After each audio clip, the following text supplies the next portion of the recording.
Hey folks, so what camera settings do I use for my street photography? Keep watching to find out.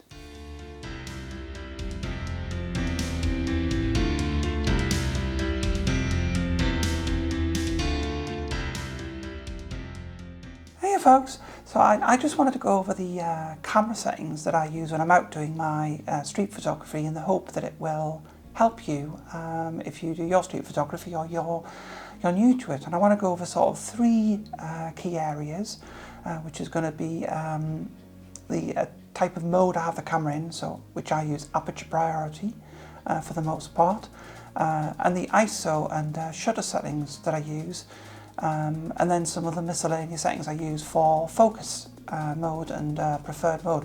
Now I shoot Fujifilm, so it's going to be a little bit specific to that camera, but you should be able to pretty much transfer things to other cameras. I'm going to use the XS10 as the example because that's kind of the camera that's probably more similar to a standard camera. Which you can see there's a PSMA dial, which is a more traditional dial.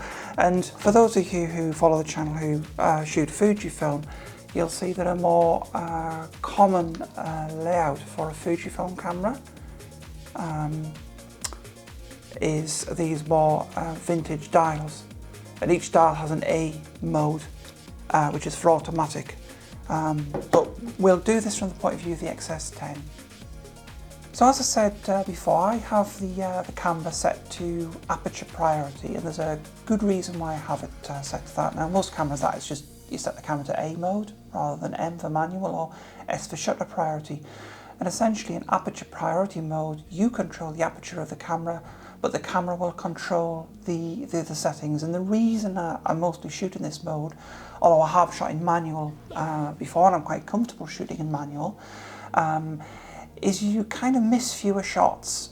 It lets you react more quickly because you just have to change the aperture. Now if you're very new to photography or you've just started out, and I don't want to teach people who are a bit more experienced, but just for those who are sort of newer, the aperture, the lower the aperture is measured in f-stops of light. The smaller the number, the wider the aperture, and the more the camera lets in light. And also, the wider the aperture, generally speaking, the shallower the depth of field. So that means the blurred background, or the bokeh, or bokeh, depending on which you pronounce it, is more pronounced. So you'll have a softer background. So behind me, you can see that I've got this lens here. It's 23mm, f1.4, and you can see behind me the background blur is quite substantial there because I've got it set to f1.4.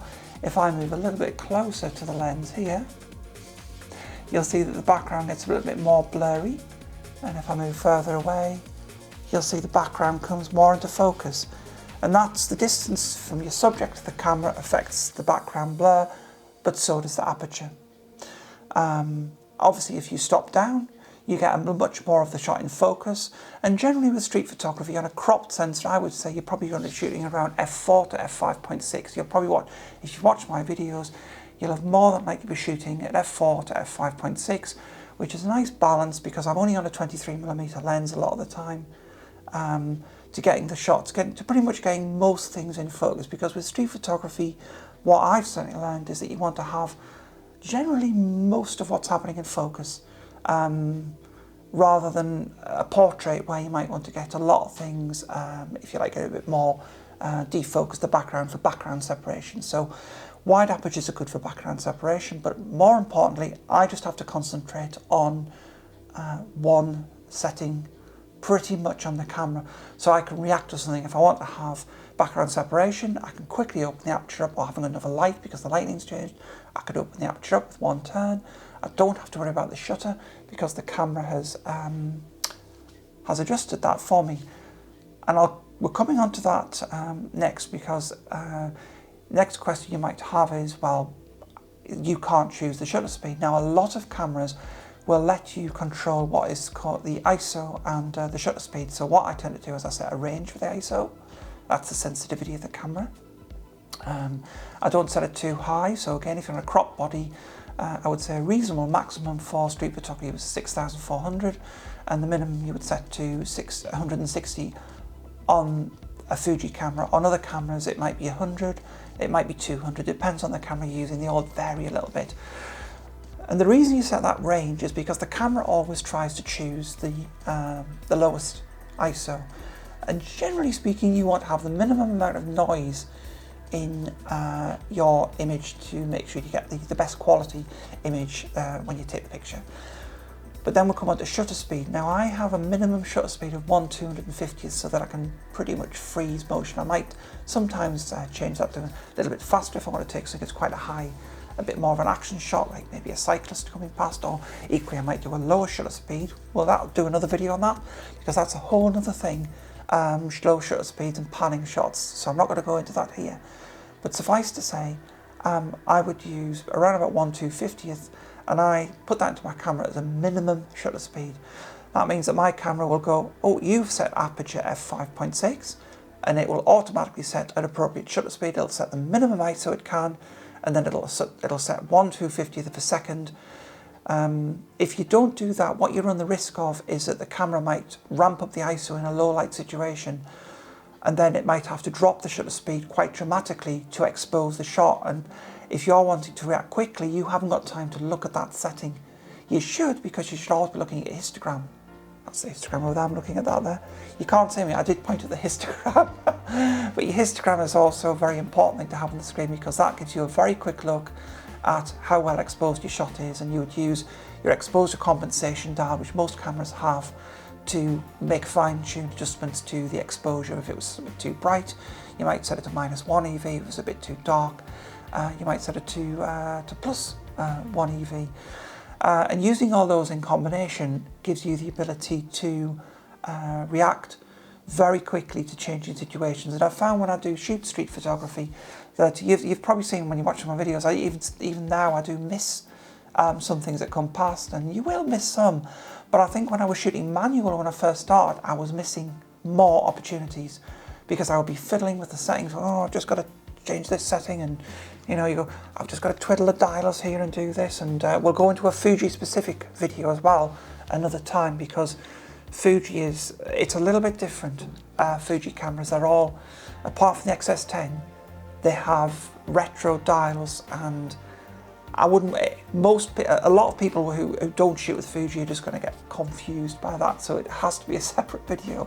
Only Fuji people will understand. If you shoot Fuji, you know what I mean, guys. Give me a comment below if you're a Fuji shooter. So essentially that's what I do, and that I feel lets me get the best balance. I can and not have to worry too much about the aperture. If I'm on the X100V, the aperture is on a ring on the lens. I could assign it to a control dial. That's again going to be down to your taste. And it lets me feel like I react quite quickly. Now, autofocus is coming on to the last thing again. It can differ between cameras. So my camera has the ability to have about, well, you could argue it's got single point, zone and tracking autofocus modes. So it's got 3 main modes now. You've got also single, autofocus and constant. Now I used to start with single, but I've switched to using constant autofocus. The reason being is I feel in street photography it lets me lock onto moving targets. I don't have time to change the focus mode always. Sometimes you might need to do that. So I'm going to go over the 2 main modes that I would use. One I'm going to experiment with more, we'll touch on. So the first mode we'll talk about is the one I use all the time, really, is tracking. And my tracking autofocus on my XS10 puts a little box around whatever I want to focus on. Sometimes you may have seen me going, oh, I've left the focus lock on. That's what I've used, the touch focus. And that, the touch focus basically locks the camera onto whatever I've focused on by pressing on the screen. So some cameras have touch screens that can do that. Essentially, the touch focus, you half press the focus button, the camera will track and constantly adjust the focus on the object, so that when you fire a shot off, the chances are it's going to be in focus and you're going to be focusing on the right object, because you might be panning for a panning shot, you're panning across with the camera, and you try to track a cyclist or something. Or when I was doing the bowling video, if you watched the video as the bowls, I was trying to pan with the person throwing the bowls, not successfully all the time, but I'm still learning. And shots like that, you might want to track the individual, because the camera may lose focus if the subject goes outside the focus point. Now that comes on to the other focus point that you can use, which is a very tried and tested method which I've gone through, which is pre-focus on an item using single point and then recompose. So you hold the focus point, you either move with the joystick or you move the whole camera over what you want to focus on. You lock the focus, hold for the object. This is more for static subjects or ones that aren't moving, with shots where you're composing something quickly that isn't moving a lot. So you focus, lock the focus with the focus point, you recompose if necessary, you take the shot, and that's done in single point. You can do it with constant. The problem is, of course, is with constant you have to make sure that the focus point is kept over the subject all the time, so you can manually control that with the joystick or with the touch screen. So that can be used in single point. It's more effective in single point autofocus, but it can be used in constant autofocus as well. So know what focus mode that you're going to use for the shot you're going to take. Actiony shots, moving subjects are probably better on constant autofocus or some form of tracking on. More static scenes where you can predict where the subject's going to be and it's not moving, you might want to be more accurate with single point on single autofocus. I know I'm very lucky on Fuji cameras, apart from the XS10, in that nearly all of the cameras, the X100V has a focus button, and a lot of cameras do. I know Panasonic do. They have a focus button, so it's very easy to switch between focus modes, between single point and constant. So just be mindful of the mode that you are actually in, because it makes a difference. You totally can get away with staying in constant autofocus and using your tracking autofocus. Now, one area I want to come on to that I haven't done a lot with is a kind of, it's not tracking, it's a kind of another version of single point, but it's called zone focusing. And rather than a single point, you control an array of points that you can move around the screen with the joystick. So this is quite good for if you had a group of people and you generally wanted to keep them in focus. You would put the zone over them, you could move it with the joystick, and then again, the zone doesn't track the people, but it does give the ability to, if the people are static in that area, to focus in on that zone. And it's something I've not used a lot, zone focusing, but most cameras do have it, and it's certainly a mode to consider using.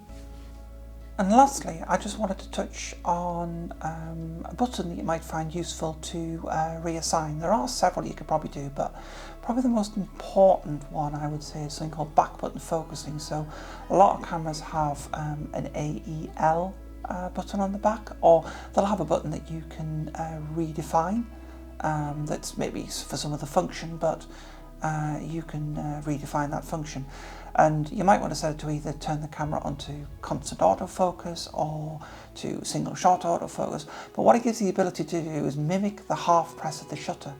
And this can be very useful in street photography because as you're jostling around and moving around, you might find that you accidentally take a shot when you don't want to, whereas you can use this button to actually lock the focus, track, and then take it. So it's an extra button for your thumb to press, but it's a really useful tool to have. And again, your mileage may vary over how you set your camera up for that, but I would definitely recommend looking into back button focus.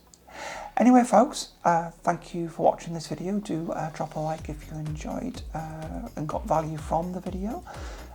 Please remember to follow the channel and click the bell for notifications, and I will be releasing a new POV video very, very soon. I am on holiday over the next couple of days, so I shall be out and about recording, and one of the next videos may even involve umbrellas. We shall see if I get there. See you all later folks. Bye.